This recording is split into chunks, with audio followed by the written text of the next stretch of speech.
السلام علیکم ورحمۃ اللہ وبرکاتہ۔ معزز سامعین، یوٹیوب چینل دین و دنیا 9292 میں آپ کو خوش آمدید کہتے ہیں۔ ایک انتہائی اہم مسئلہ کی طرف آپ کی توجہ مبذول کروانا چاہتا ہوں۔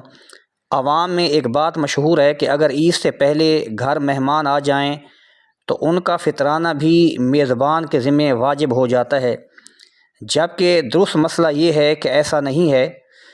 میزبان پر کوئی فطرہ واجب نہیں ہوتا، بلکہ فطرہ ہر مالک نصاب پر ہی واجب ہے، خواہ مرد ہو یا عورت، مہمان ہو یا میزبان۔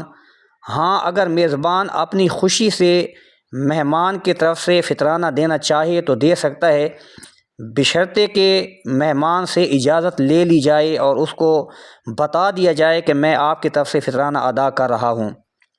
حضور صدر الشریعہ علیہ رحمہ تحریر فرماتے ہیں، ماں باپ، دادا دادی، نابالغ بھائی اور دیگر رشتہ داروں کا فطرہ کسی کے ذمہ نہیں ہوتا اور بغیر ان کی اجازت کے ادا بھی نہیں کر سکتا۔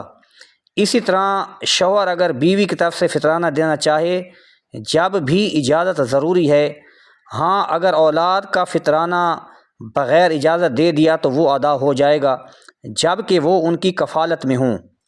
جیسا کہ حضور صدر الشریعہ علیہ رحمہ فرماتے ہیں، عورت یا بالغ اولاد کا فطرانہ بغیر ان کی اجازت کے ادا کر دیا تو ادا ہو جائے گا، بشرطے کہ اولاد اس کے عیال میں ہو، یعنی اس کا نان و نفقہ وغیرہ اس کے ذمہ ہو، ورنہ اولاد کی طرف سے بھی بغیر اجازت کے ادا نہیں ہوگا۔